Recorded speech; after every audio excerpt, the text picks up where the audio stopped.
Okay, we're going to get started. So today, Liz Spiliotis is going to be giving our seminar. She's a joint faculty member in internal medicine and in computational medicine and bioinformatics. She joined as an assistant professor at Michigan in 2011 and was recently promoted to associate professor. She started with her undergraduate degree at Yale and got her MD PhD at Harvard and MIT.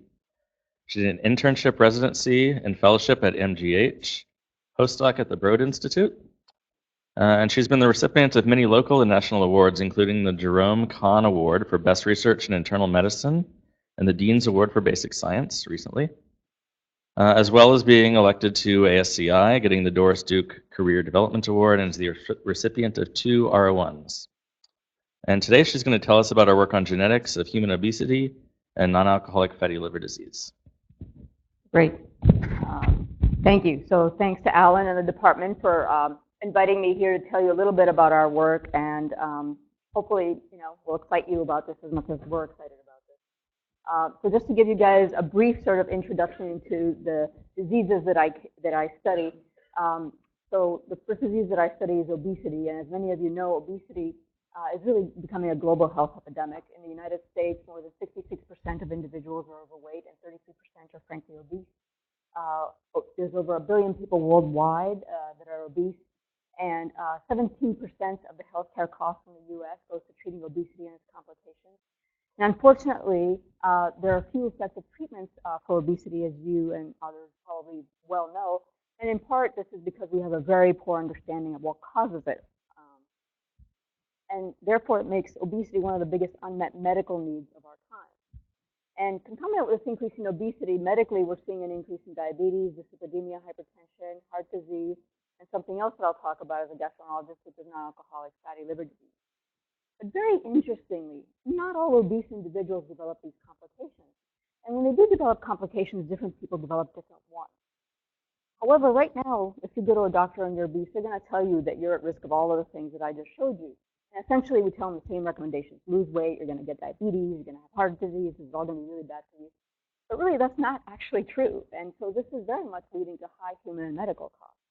And so learning more about the pathophysiology about obesity and its complications, in my opinion, and many others' opinions, is very critical to improving the precision of care that we give patients, right? We want to give the right diagnosis, the right prognosis to the right person at the right time so they can do the right thing to avoid the right illness.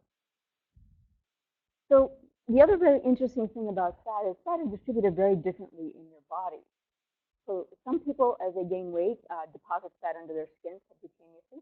Some deposit it in their belly. Some deposit it in their liver to cause a fatty liver disease that I'll talk about. Some in their muscles, some in their heart. And so one fundamental biological problem that I'm interested in more as a scientist is, can these differences in fat deposition lead to different metabolic consequences? And certainly the fat people that I care about the most as a gastroenterologist is non-alcoholic fatty liver disease. And this disease, so this is a normal cross-section of a liver here. So as people gain weight, you can see fat sort of deposit within these hepatocytes right here. These are the white things. And then this can lead to inflammation in some people, scarring, permanent damage, and liver failure, as well as liver cancer. And this disease is actually going to become the #1 cause of liver disease after we finish treating Hep C, which is now completely curable, worldwide by 2020.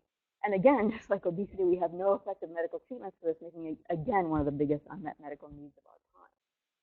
Now, the other thing that we've looked at and seen is the following, which is that, again, just like obesity, not all people as they gain weight will deposit fat in their liver, and then not all of them will go on to get scarring and inflammation, and then some of them will go on to get metabolic diseases. And specifically, 90% of people, let's say, they go to bariatric surgery, so their average BMI is 50. 90% have fat in their liver, but 10% don't. So 10% of people, they have a BMI of 50, but they don't have any fat in their liver, which is very interesting. And then we think about 20% of these guys will go on to get this inflammation, and about 20% will go on to get this scarring and cirrhosis. And in studies that we did in the Framium Hunt study, where we quantitated this fat and to see what fraction met criteria for having the metabolic syndrome, which is essential obesity, high triglycerides, low HDL, impaired fasting glucose diabetes, and high blood pressure, 66% of those individuals met criteria for metabolic syndrome, which predisposes to cardiovascular disease. And in a recent study that I did with one of our fellows, he actually found that fat in the liver, independent of all these other related covariates, can actually also contribute to cardiovascular disease independently. So there may be not only indirect ways to sort of connect some of these diseases and traits, but more direct ways. And again, this is helping us to figure out what the pathophysiology and the commonalities and distinctness are between these different states. And the other interesting thing about fatty liver disease is it's not equally distributed amongst different ancestries. So in the United States, in the NHC study that we did, as well as Dallas Hart, you can see that individuals with Hispanic or Mexican American ancestry have a higher prevalence of non-alcoholic fatty liver disease than European ancestry, than African American ancestry. And in this study, where this is a private practice actually, they took all comers that came in and ultrasounded them, and if they had fat, they biopsied them. These guys actually had very high rates of having NASH and fibrosis. So these are some of the highest rates ever recorded for how prevalent this disease is right now. And overall, from these data, the prevalence of fatty liver disease overall is about 30%. And again, this is more prevalent in Hispanics and Mexican Americans than Europeans and African Americans. All right, so how did we decide to approach this as a scientific question? Well, we took a human genetic approach, and both obesity and non-alcoholic fatty liver disease fall into this category of something called complex genetic traits. And the way we think about these traits is that we think there are genes that predispose to disease but don't commit you to disease the same way that Mendelian or syndromic kind of mutations do. And then these interact with the environment to ultimately determine whether or not you get disease. And then why did we do that, right? So one of the reasons why human genetics is so powerful is you can define the genetic variants in humans, figure out how they work to cause that trait. You can immediately use them to understand the biology of that trait. You can immediately use them to define personal risk of disease, and you can immediately use them to develop therapeutics for that personal risk of disease. So that's very, very powerful, because a lot of the things that you otherwise would characterize in populations are results of the disease as opposed to causes of the disease. Your genome created you. So if we find genetic causes of these traits and diseases, we definitely will get to the causal mechanism, which is very powerful. But then, you just want to make sure that this is, genetic in the population, right? So to do that, you calculate something called heritability. In studies that we and others have done, we found that obesity, as measured using something called body mass index, which is someone's weight over their height squared, is about 40 to 60% heritable, and fatty liver disease is about 26 to 35% heritable or genetic. And then we've gone on to basically carry out some of the largest genome-wide association studies for these traits. So back in 2007, the first analysis was done that identified variants in a gene called FTO. And what you can see is that as we sort of combine data with multiple groups, the latest one being in 340,000 in 2015, you can see that we've managed to get genome-wide significant hits at more and more genes, but that now we have 98 loci that have genome-wide significant associations with body mass index, and these are all very highly reproducible. So we've done similar analyses with fatty liver disease. In this case, we measured this using imaging, something called CT imaging, and then followed it up in histology samples, and we identified 5 loci that reproducibly associate with fatty liver disease. So basically, just from what I've told you, immediately the result is, the genetic etiology of these diseases is heterogeneous but definable. So this is actually a real result, right? So when we started all of this, people were hoping that we'd find the 5 genes that cause obesity or the 6 genes that cause fatty liver disease. The reality is these are going to be polygenic diseases, right? It means that the obesity that a person here has is going to be a little bit different than the obesity that someone else has, because they're just not quite the same etiology. But we can define them. And so now that's pretty good, because now we can use those as tools to better classify those people into the categories that cause their disease. So what does this tell us about biology? So can we combine this genetics with other data to actually give us a little bit of what's the biology underlying this? What are the tissues, pathways, and genes that actually influence these diseases, which is what we wanted to get to. And so to do this, we actually created a program that basically uses gene expression data. So we pulled gene expression data from various databases. We did principal component analyses on these. And then we mapped genes to these principal components. And then we mapped the gene set to these principal components. And basically, when you do that, what you can do is then create a likelihood of a gene being in a gene set. And that's actually very powerful because most of the genes in the genome, we don't know what they do, right? So we only have limited annotation of the function of genes in the genome. But now this allows us to take genes that we don't even know about, genes that are coming up in our GWAS, and map them to kind of their friends that they're expressed with. And this gives us a much better power to actually identify the pathways and the genes that are actually causing these diseases. So this was a very key step. And then what do you do with that information? So basically, you can go back to your GWAS, and you can take your hits. So these are, your chromosomes, and these are snippets across the chromosomes and how they associate with disease. And once you have a genome-wide hit, you can sort of drop anchor and sort of catch the genes underneath them. And then you can look to see if these genes are all expressed in the same tissue, if they're part of the same pathway. And in fact, you can see if these genes, by some of these pathway analyses, link better to each other, like gene B and D, for example, so that you can combine and find pathways that are really coming out of these analyses. So when we did that for BMI, really the tissue that sort of jumped off the charts was the nervous system, right? And you'd say, okay, sure, it's a nervous system, right? But certainly a priori, we would not have guessed that the nervous system would come out of obesity, right? You'd be like, okay, well, maybe we'll hit mitochondria, maybe we'll hit the Krebs cycle, some kind of metabolism, but really the nervous system was off scale. And we were worried about this initially because, some of the nervous system genes are longer, so we said there may be some bias in the data. We really tried to make this go away, but we just couldn't. And so we did a billion controls, and really this stood the test of all of those controls. And so then we also had association data for other traits like waist to hip ratio, which is abdominal obesity. And in this case, the brain didn't come out. Really what you got is abdominal subcutaneous fat, really fat biology. And we also had height that we were also working on, and we put it through. And really what you get here is cartilage, joint, and spine. So it looks like, these methods are actually pulling out things that are relevant, at least for some of the things that we know we should be hitting for some of these other traits. So then in coming back to this data, we said, okay, well, fine. Certainly we know that there's some things in the hypothalamus that affect appetite regulation. But really our top associating tissues were more, hippocampus, limbic system, things that play more of a role in learning, memory, smell, emotion. So, we in the paper, we didn't make much of an argument about this because statistically we can't actually differentiate these because these are correlated with each other.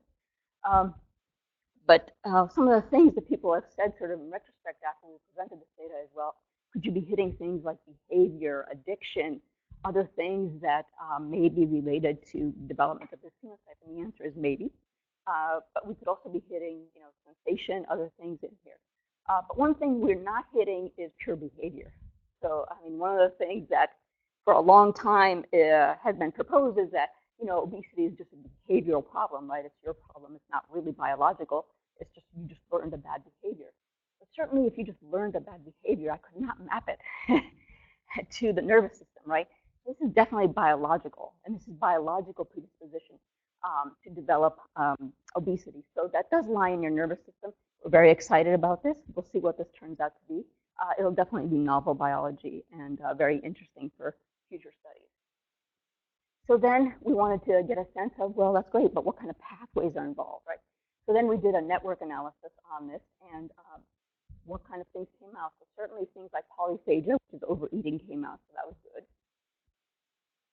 But then other things like insulin synthesis and processing, circulating levels of insulin came out, and essentially this is more along the lines of integration of energy metabolism came out, so that made sense. But really the biggest, the biggest pathways that came out though were again very basic neurobiological pathways, things that play a role in synapses, neurotransmitter release, neurotransmitter levels. And why is that important? Well, there's actually drugs already on the market that may affect some of these pathways. So for example, topiramate was an anti-seizure drug. And people started taking it for seizures and they lost a lot of weight on it. And people were like, whoa, this is awesome, right? So then they kind of remarketed and combined it with some other drugs, and it's now out as a weight loss drug. But nobody really knows how it works. And one of the proposed mechanisms is actually that it may work by antagonizing glutamate. And as you'll see, one of our novel hits is a novel glutamate receptor. Some of the things that we're hitting may actually have real biological insights and may be effective as more directed therapies for this condition and this disease going forward.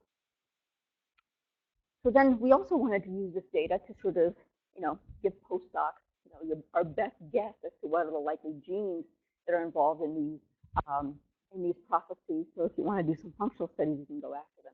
And the challenge here is that a lot of the signals that we had were actually non-coding areas. So more than 90% of our signals, when you looked at the peaks, were actually non-coding areas. So we had to sort of use that and use some algorithms to try and see how we could prioritize genes. And in previous work we had done using monogenic height genes and looking at how the GWAS height hits, when they landed near a monogenic hit, was it the nearest gene, was it the second nearest gene? We found that 2/3 of the time the GWAS hit right next to the monogenic gene. So 2/3 of the time, the nearest gene probably was the right candidate.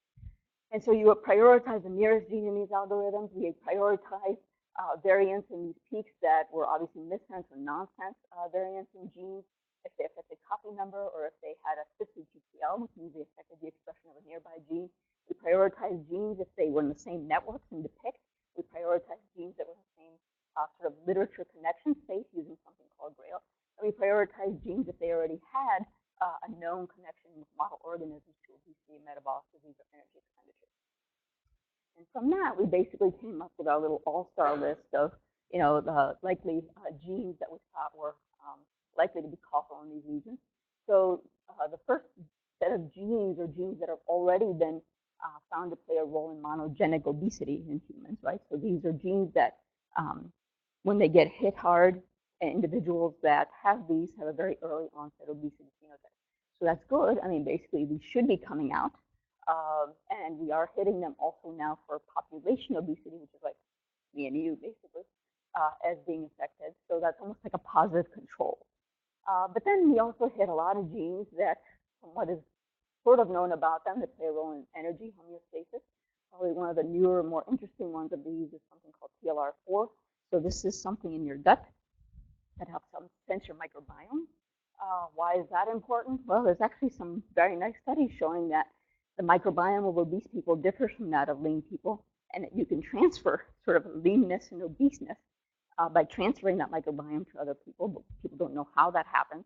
But certainly this may be one of those receptors that sort of senses that or is able to translate that into an obesity phenotype. But again, the biggest category was this sort of synaptic, neuronal biology, cell adhesion, glutamate kind of category. And within this category, this is a novel glutamate receptor, for example, that some people are going after functionally to see if that may be sort of a target of topiramate currently.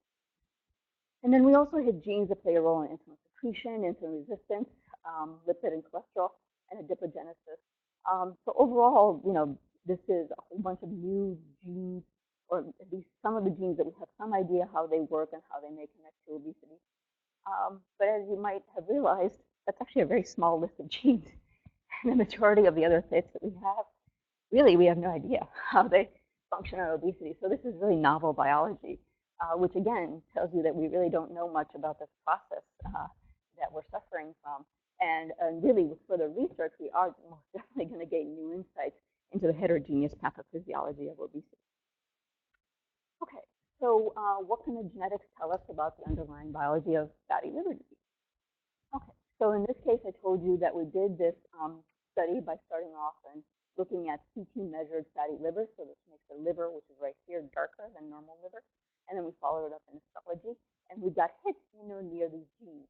But we are a lot more fortunate in this case in that in multiple of these areas, when we combine data from Europeans with individuals of other ancestries that had lower LDs, we could really map the causal variant to actually missense variants in these genes.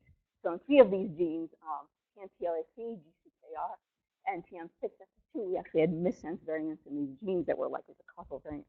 So immediately that gave us like direct link to a gene. And then in the other areas, we tested genes in or near the association signal directly. And in this case, what we did is go right to function. So we took human liver cell lines and we expressed these genes. We overexpressed some of the potentially causal genes, and we knocked them down with shRNA. We quantitated how much we overexpressed and knocked these down to confirm that we had these. We did Western analysis. We loaded these up with fatty acids. So this is a little fatty acid here in red. That's the nucleus. And then you could actually quantitate how much triglyceride is in these in these cells. And you can also do steatosis assays and measure protein to control for that. So you have a quantitative assay for how much lipid accumulates in these liver cells. And why do we want to do this? Well, one of the things you want to try and figure out is, well, do you have the right gene, first of all? If you can't elicit a phenotype, I mean, it certainly could be secondary to some effect in another tissue, but it would be nice if it was in the liver. And the second thing is, if you had sort of a coding variant, you can get a sense of how it's working. Is it really a loss of function, a gain of function, increase function? And what you would predict is that if you had a loss of function variant in a gene, when you knock it down, certainly you should see steatosis. But when you overexpress it, you may not get much of a difference. And even if you overexpress a coding variant, you may not see much of a difference.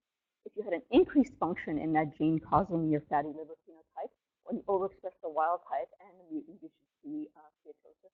But when you knock it down, you may not see that. And if you had a new function causing that phenotype, when you overexpress the coding variant, you see steatosis, but not when you overexpress the wild type of a knockdown. And if you had something called a dominant negative effect, you'd see steatosis when you knock it down, but also when you overexpress the coding variant, but not the wild type. So using that as your background, we basically did the experiment. So, for example, for PNPLA3, we knocked it down and didn't see much of a difference. I mean, it's statistically significant, but quantitatively not that different.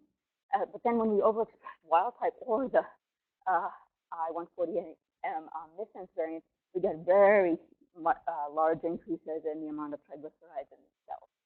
So this kind of pattern is most consistent with an increase or a gain of function mechanism at this gene causing the steatosis. So at LYPLAL1, we had a slightly different pattern, which is that when you knock it down, basically you see an increase in steatosis, and when you overexpress it, you have a decrease in steatosis. So here, this is most consistent with a simple loss of function at this gene causing this phenotype. For TM6SF2, we had a slightly different pattern, which is that when we knocked it down, we actually had an increase in triglycerides, but this is not statistically significant from this non-targeting. And then when you basically overexpress the wild type, you had a decrease in steatosis that was statistically significant. And when you overexpress the mutant, basically you had an increase in steatosis. So this is more consistent. So your knockdown, you see it, and your missense, you see it. So this is more consistent with something like a loss of function or a dominant negative phenotype. And then for GCKR, you see something similar, which is when you knock it down, you have a slight increase. When you overexpress the wild type, you see a huge increase in triglycerides.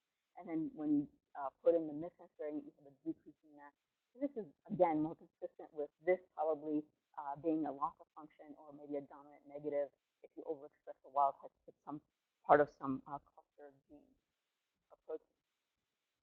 And finally, at PGT1R3B, when we knock this gene down, you see a decrease in steatosis. When we overexpress it, you see a slight increase. Overall, this is our, I would say, weakest result in terms of like magnitude of effect. But again, this is more consistent with an increased function causing steatosis and certainly a loss of function at this level. But overall, altering these particular genes in hepatocytes in a cell-autonomous manner is sufficient to at least alter triglyceride levels. So at least for many of these, if not all of these, we do think the key tissue is going to be liver in terms of where potentially they could act to have their effects on the nervous system. So what is known about these genes, and does this help us at all with trying to figure out what maybe a causal mechanisms for fatty liver disease? Well, certainly prior to our work, we knew that GCKR is a negative regulator of something called glucokinase. So what glucokinase does is it takes glucose and phosphorylates it, and then phosphorylated glucose can actually be used to make triglycerides in the ER.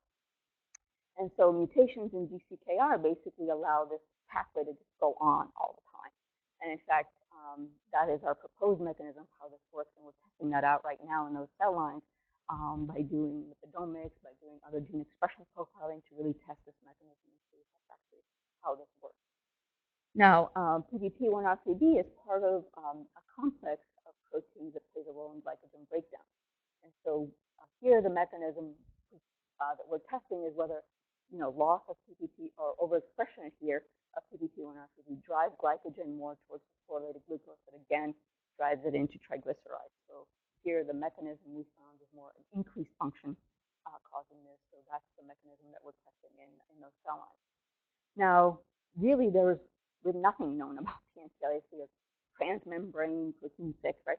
So, I mean, basically, these were unknown genes before the human genetics hit them. And some very nice work we call in Hahn's lab. She's shown that PNPLA3 is actually present in these lipid droplets, which is where lipids are stored in the liver. And, she's published some work that, PNPLA3 is able to break down triglycerides. But the problem is the knockdown of PNPLA3 is wild type. So again, this is probably going to be a new function that PNPLA3, the missense variant, is having. And it's not quite clear how it causes pathology, but probably it mucks up the cycling between triglycerides and the lipid droplets and then bringing them back to the ER so that they could be loaded onto VLDL. But that exact mechanism remains to be determined because unfortunately this is probably going to end up being a new function that missense variant causes in this gene to cause the pathology. And finally, in terms of TM6SF2, this is a transmembrane protein that she and others have found in the ER. In her recent paper, at least she proposed that it interferes, some very nice, elegant experiments, that it interferes with the loading of some of these triglycerides into VLDL particles and affected VLDL transport, so you got more fat accumulating in the liver and causing pathology. So basically, this is very exciting. And then we have actually, which I'll show you later, have found that LYPLA1 is also here, and we're working out those mechanisms right now in cell culture and mice models. But the long and the short is that so far it looks like from what we do know about the biology of these genes, that really NAFLD pathogenesis is really based in glucose and lipid metabolism. So that's very different in the nervous system, very different than height genes that are more in skeletal growth, other phenotypes. So again, this gives us new insights into the pathophysiology of liver disease. And why is that important? Well, there's actually been a debate in the liver field for a long time about whether or not fat in the liver is pathogenic. And there's probably half of the hepatologists that will tell you, nah, the baby fat's kind of cute, right? And then the other half are like, no. This is like pathogenic. It shouldn't be there. It's causing trouble, right? So clearly the genetics is saying that these are pathogenic. So these are causally related to disease development and NASH, fibrosis. As I'll show you in a minute, many of these do go on to also associate with NASH, fibrosis, and liver cancer. And so, we'll see if we can sort of sway the opinions of some of those hepatologists, because right now we're really not treating this disease, at least at the fatty liver level. Only when you get to advanced disease or this, sort of a push to sort of get antifibrotics or some of these things on board. But that's, in my opinion, almost like saying, well, we'll wait till you have a heart attack to treat your high cholesterol, right? I mean, nobody does that, right? But we're doing that in liver disease, right? And genetics is really pointing us in a very different direction. So we'll see if we can help, sort of bring this to the attention of people and see if we can change some of the things that we're thinking about in terms of treatment for this disease. So along those lines, can we use the genetics to improve human health? In particular, can we use some of the genetics, for example, I told you about personalized medicine, right? Can we use it to predict whether or not you or somebody else is going to get obesity or fatty liver disease? So what we did is we looked at the effects of some of our BMI hits. And on average, each associated variant increases BMI by about 0.10 BMI units per allele. And then this ends up being, if you look at individuals that have more than 104 BMI increasing alleles versus less than 78, the difference in weight of those individuals is about 9 to 11 kilograms difference on average when you look at how much an effect it is. So that is actually medically significant. So you can actually develop diabetes if you gain 11 kilograms, or basically not have diabetes if you lose 11 kilograms. So medically, that's very significant. However, if you look at the odds ratios, so this is like predictive medicine. If you look at the odds of any individual allele to predict obesity and fatty liver disease, our strongest hit, which is an FTO, the odds ratio per allele for predicting obesity is 1.25, and then 1.18 for overweightness. So that's actually quite teeny, right? So at least at the individual sort of variant level, you can't use your genetics to actually predict a medical outcome. I mean, that's not something medically actionable. Nothing that I, as a doctor, would tell somebody, oh, you are definitely going to develop obesity, so you need to really be on an exercise. And then we also said, well, maybe alone they can't do it, but maybe together they can. And so to basically look at how well they can predict obesity, you do something called a receiver operating curve. And basically, if something lands along this diagonal, it's kind of like flipping a coin. Half the time you're going to be there. And so it's a worthless test. And a perfect test when you put all of our hits together, well, we do a little better than chance, but really not that much better than chance. So really, on the BMI front, we really would not advocate using this sort of genetic prediction. Now, we're scientists, so this is what we see and what we advocate for. There's definitely companies out there already genotyping people and sending this back to you and making recommendations about what exercise plan you should be on and what you should do. So take that with a grain of salt, but really the data is, as far as I can tell, statistically not valid for that prediction to be anything worthwhile or anything that you should be paying attention to. Oops. But let's talk about fatty liver disease, because this is a little different.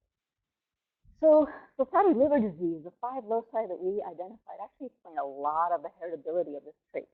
So all of the 98 genome-wide hits that we had for obesity explained about 3% of the variation in BMI or 6% of the heritability. Here, with just 5 loci, we explained 20%. That's pretty good, right? And then when you look at the odds ratios of these variants and how they affect NASH and fibrosis, look at those odds ratios, right? That's per allele.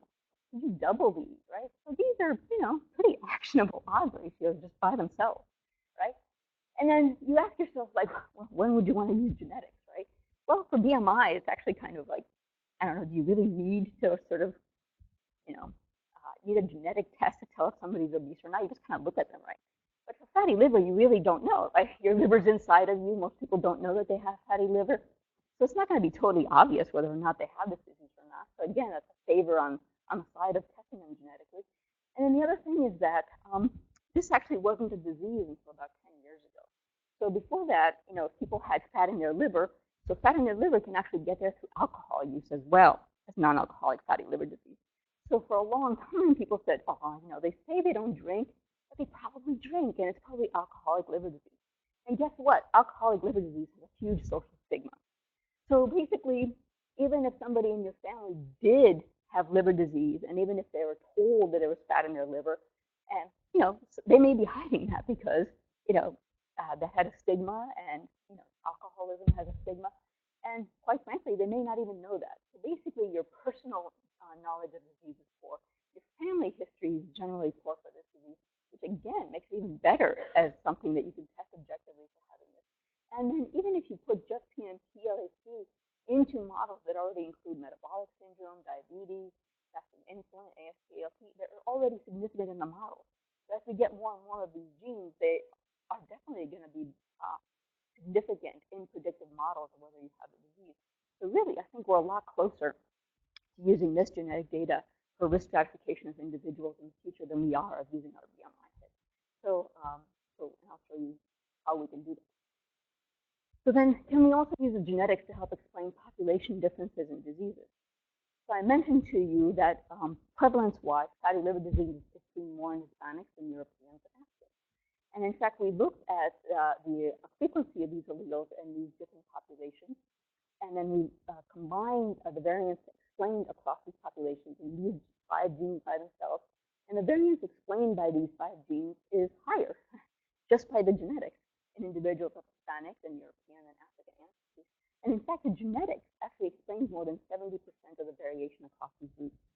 So the fact that Hispanics have more fatty liver disease than Africans is not really environmental. A lot of it's genetic. And that's very interesting because this is one of the few diseases where you can actually use genetics to sort of see why there's a difference in prevalence of certain diseases across groups. And I can tell you that a lot of this is indeed driven by the fact that PNP-LAC is actually much more prevalent in Hispanics than African Americans, and it has a large effect. So can we use the genetics to identify environmental factors that non-linearly increase the risk of developing diseases? So why do you want to do this? Well, many people say, well, if I'm genetically predisposed to something, what am I going to do about it? I'm not changing my genome tomorrow. But if you could actually find the environmental variables that interact with that genome and then bring out or preferentially increase your susceptibility to disease, and you interfere with that environmental variable, you can decrease your risk back to baseline, even if you are genetically predisposed. That's why we want to do this. And so one of the things we looked at in the Famium Heart study is how many drinks of sugar-sweetened beverages you had and how that affected your odds of getting fatty liver. And what you can see is that when you had diet drinks, really increasing the number of diet drinks did not really increase your odds of having fatty liver, but increasing the number of sugar-sweetened beverages that you took definitely increased your odds of fatty liver. And this is actually after you control for total energy intake, alcohol intake, all these other things that we had information on. So this is, again, at least pointing you to one factor, which is fructose and sugar-sweetened beverages that could be associated, an environmental variable that interacts to cause disease. And there we go. Okay. And so why is that important? Well, so actually, as it turns out, this is a very nice intersection between genetics and environment. Because as many of you probably don't know, so when you take in fructose, 90% or more of it actually is exclusively metabolized by the liver, and actually bypasses any regulatory mechanism, right? So glucose has a lot of regulation behind it. There's a lot of controls for keeping glucose at the same level. But really, fructose bypasses any controls you could have. It goes right to the liver, and it's immediately used in metabolism. And the other thing that fructose does is it's actually a negative inhibitor of DCKR. The direct inhibitor here. So basically turns on this pathway, just like the genetic mutant that I just told you. And why is that important? Well, when people have looked at the livers of people with fatty liver disease, paradoxically, a lot of them have the de novo lipogenesis pathway on, right? So you're like, well, your liver is full of fat, and yet your liver has turned on its mechanisms to make more fat. Like, why the heck is it doing that, right? I mean, that's very paradoxical that it would be doing that. But that's what we see when we actually do sort of these studies in humans. You just take people that have fatty liver versus not, and you see which pathways are on and off. And so again, that's been a very interesting paradox. So here, for example, again, you're sort of seeing convergence on something that may be really real in our society, which is that unfortunately, probably fructose is everywhere in your environment. And as you drink your coffee with your little caramel macchiato throughout the day, really your liver is just churning this into fat. And then this is kind of the modern smoking, right, which is like this constant sort of hit on your liver. And then unfortunately, you happen to have a genetic predisposition that's going to really sort of increase the odds of you getting that disease. So certainly, in my opinion, there's some very good data associating high fructose corn syrup use and increased fatty liver disease out there. And actually, the sugar industry threatened to sue some of the academics that published that work for defamation. But really, I think this is a bad player. So if I can give you any kind of medical recommendations for now, I would say do your best to decrease high fructose corn syrup in your diet as much as possible. Because at least for some of the diseases that I'm looking at, it may be a very key player to some of the pathogens. And then this isn't the only thing. So we and others are looking at whether or not some of these genetic variables interact with other variables to exacerbate liver disease development. And in work published by many people, as well as some of our published work, you can see very strong gene-environment interactions. So again, these are not additive effects. These are exponential effects, where if you have a gene and then you add an environmental influence, you actually increase your risk of getting liver disease, not just additively, but really exponentially.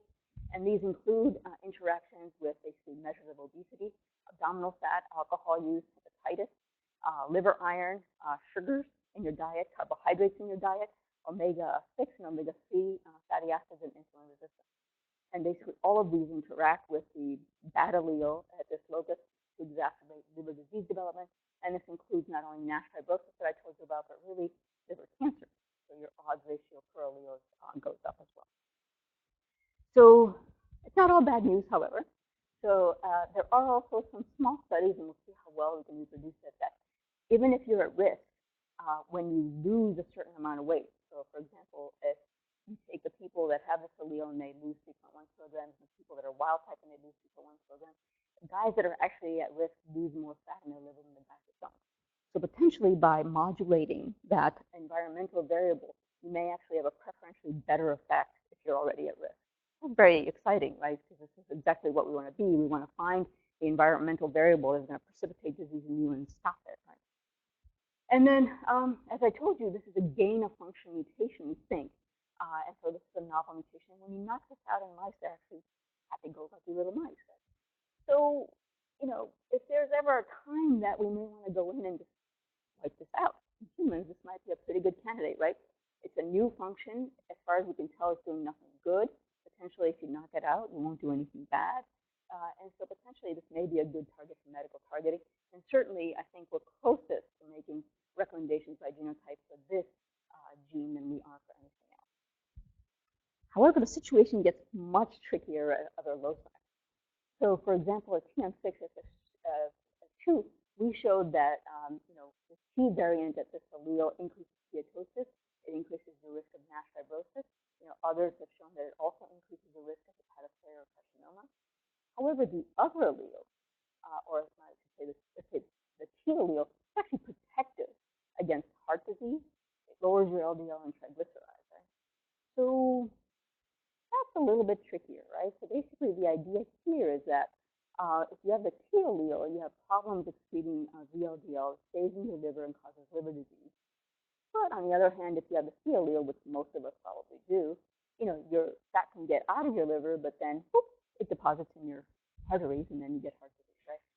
So what do you tell someone here about what they should do, right? Well, that's a little trickier, right? So if they have a lot of heart disease, maybe they're like, well, hey, I'm willing to lose some hepatocytes to prevent my heart attack, right?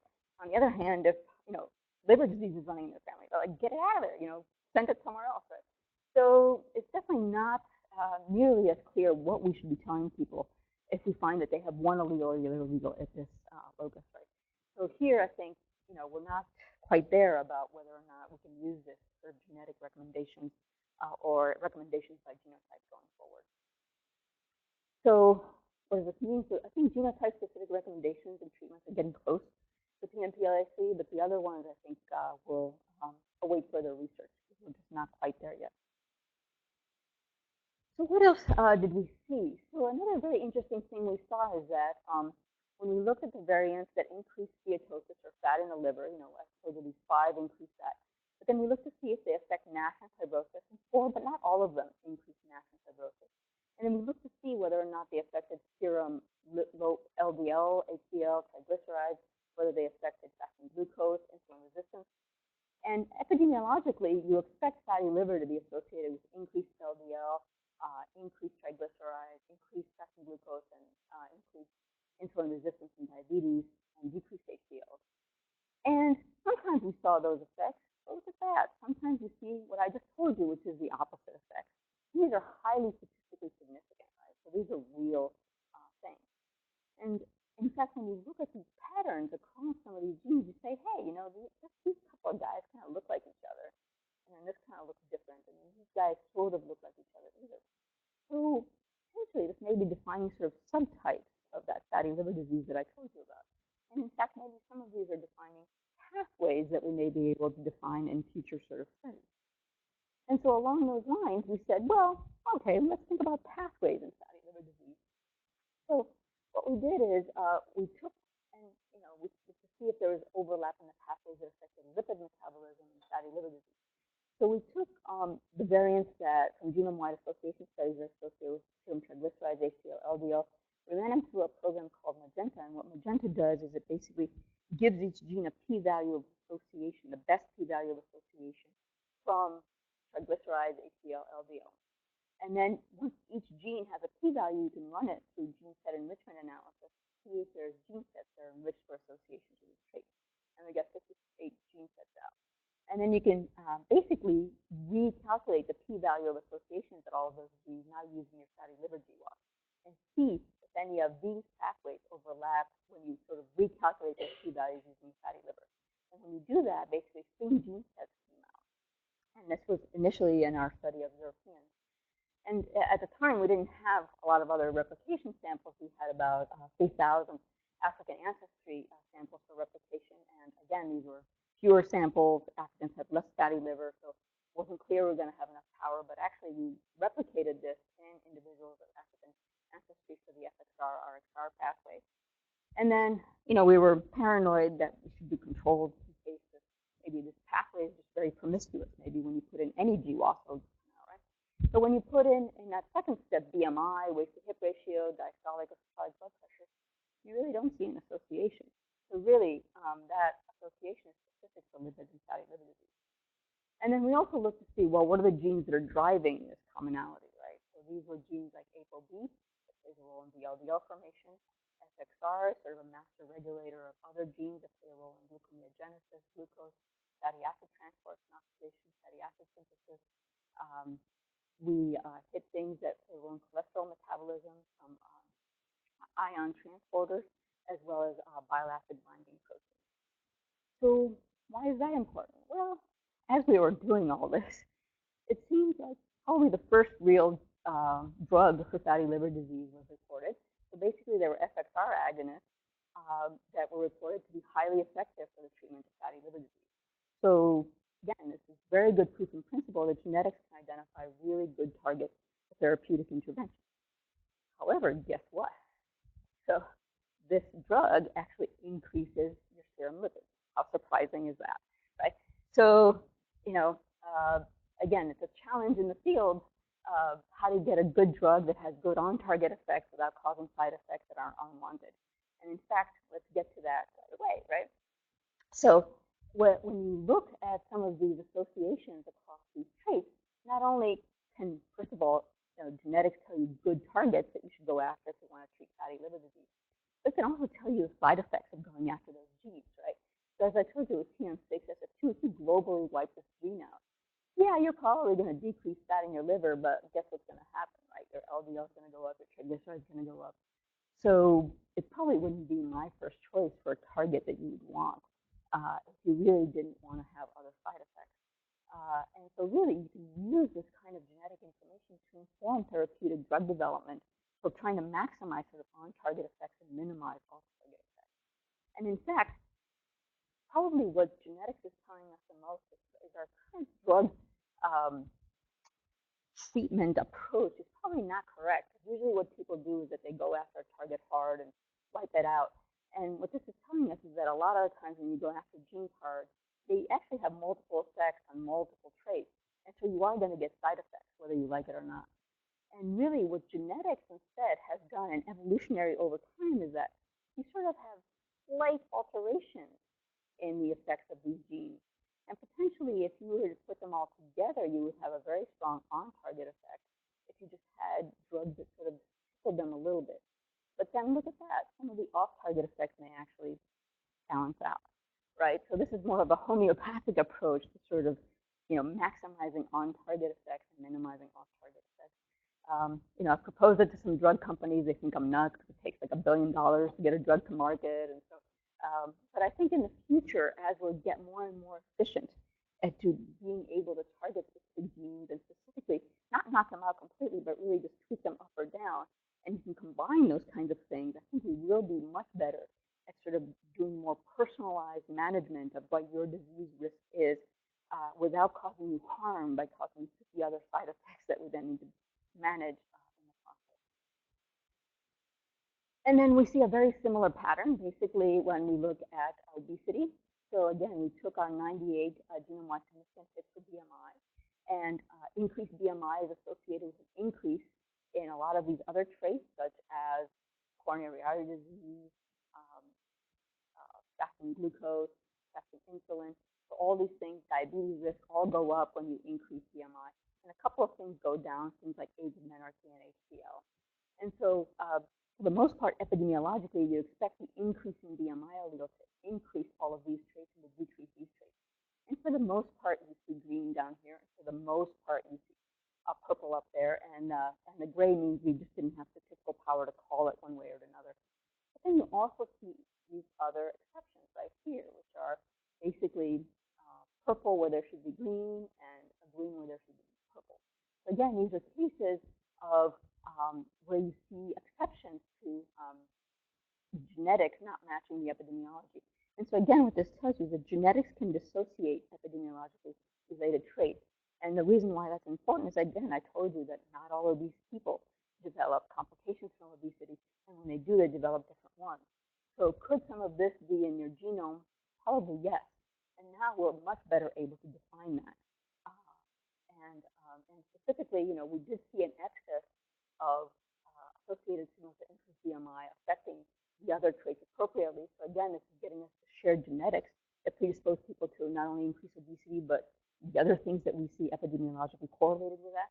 But we also see these clear exceptions where, for example, at these loci, a higher BMI actually protects against and we think one of these loci, we think it's because it's this particular variant actually allows for more fat deposition subcutaneously, which is actually a protective fat depot, as opposed to in your abdomen or in the liver or other places. But we don't know the mechanism of these other loci.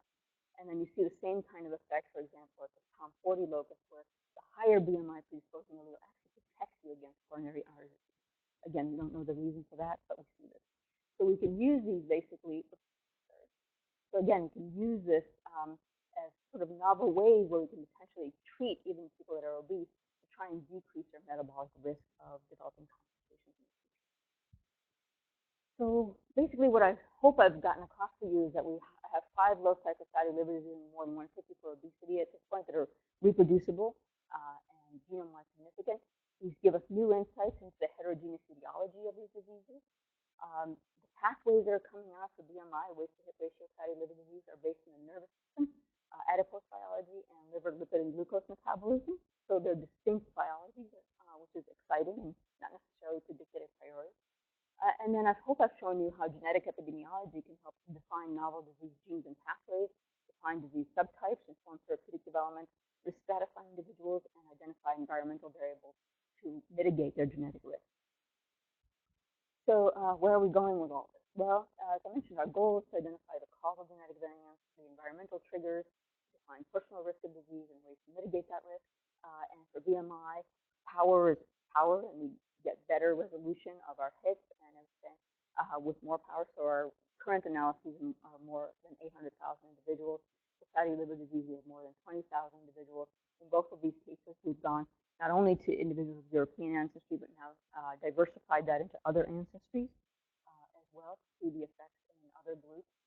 We're doing sequencing studies to identify low frequency variants with large effects. We're fine mapping these associations across diverse ancestries and using conditional analysis. And we're doing more gene environment interactions using our present data sets as well as data sets that are developing here and more globally that are becoming available. In terms of the functional work, so as I mentioned, we have the cell line models, but we also have some mice. So we have the knockdown of OYPLA1 right now in the lab, and we're doing experiments to try and figure out how this gene works.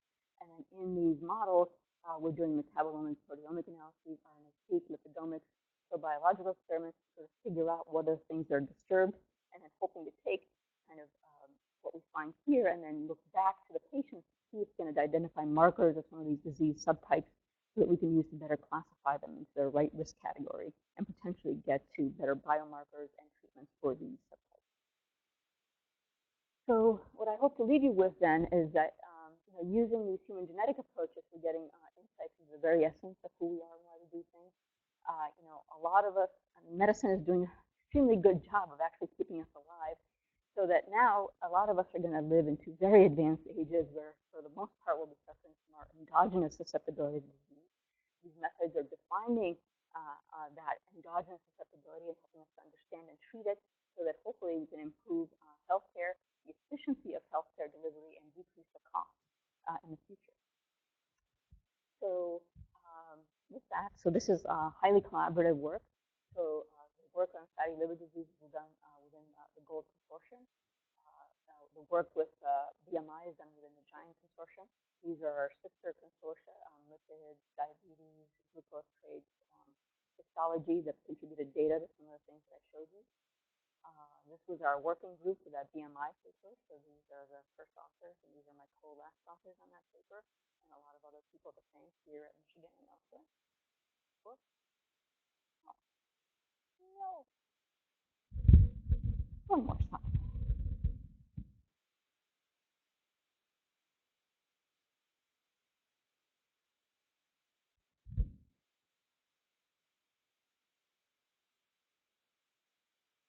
Is it here?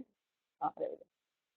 And finally, I'd like to thank the members of my lab, our collaborators, our funding sources.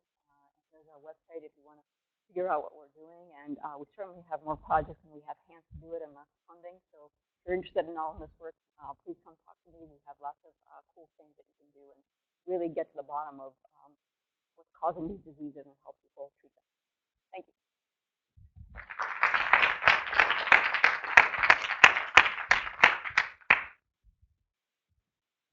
Time for a couple questions. Yeah.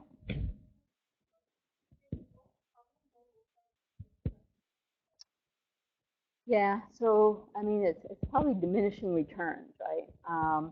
So as you can see, we will get more, but I don't know that we can predict necessarily how many more we'll have. I mean, I probably think we'll go up to 200, but it won't be that many more. The advantage of these more powered GWAS is you can do more powered pathway analyses. I mean, you can. What I didn't say is that even though you can do the genome-wide hits, we did mathematical studies that looked at the genes that didn't quite make genome-wide significance and made an estimation of what fraction of those are likely to be real. And really, if you go to like 1 times 10 to the minus 4th and below, about half of those are going to end up being real. It's just we can't statistically tell you that it's going to be this one versus that one until they become genome-wide significant. But if you use pathway approaches, you can really pull those out much better and better. And so using sort of bioinformatics tricks, basically, we can pull those out and get a better sense of what the biology is. The good part is, there's going to be lots of targets and probably certain pathways that are going to come out that are going to be more influential than others. And so it's going to give us a lot of opportunity to, again, develop therapeutics. If one target doesn't work out, you can just choose something else in the pathway, for example, and have that be real. And the other thing that power does is it helps define NAPs, the causal variants, especially, a lot of these initial GWASs were done in individuals with European ancestry, but clearly the world is much more diverse than that. And so we're using much more diverse samples now and trying to find that causal variant, which can be used to better define risk, right? Because you don't want to be using genetics in Europeans and then trying to predict something in Asians, for example, because it may not turn out to be true, and that would be very medically not okay. And so all of those things now in these larger studies will be better able to do and hopefully test some of these for real functional consequences before we use them medically. Yeah.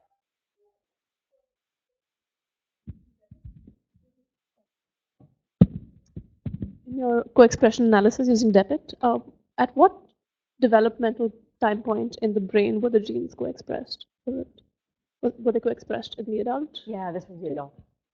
Yeah, we didn't do development. In fact, there wasn't, believe it or not, that much brain samples there. So now there's a huge effort to use something called DropSeq.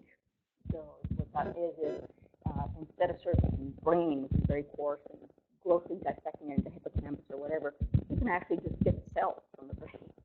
And you can actually do single cell analysis of expression and look at that. And then that narrows you down not only to an area of the brain, but actually a cellular substructure, which is pretty cool, right? So there's, obviously we didn't mean to land in the brain, and thankfully all the psychiatric people are helping us out a bit because they're the ones that have funding for this.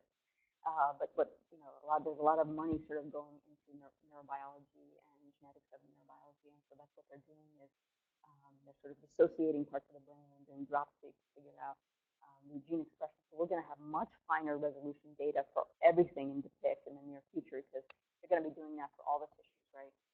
Even in the liver, it's not just hepatocytes, right? You have other kinds of cells, and in the future, using cellular dissociation and DropSeq, we can actually get finer resolution of where that variant has effects and how it has it and what these other things are doing.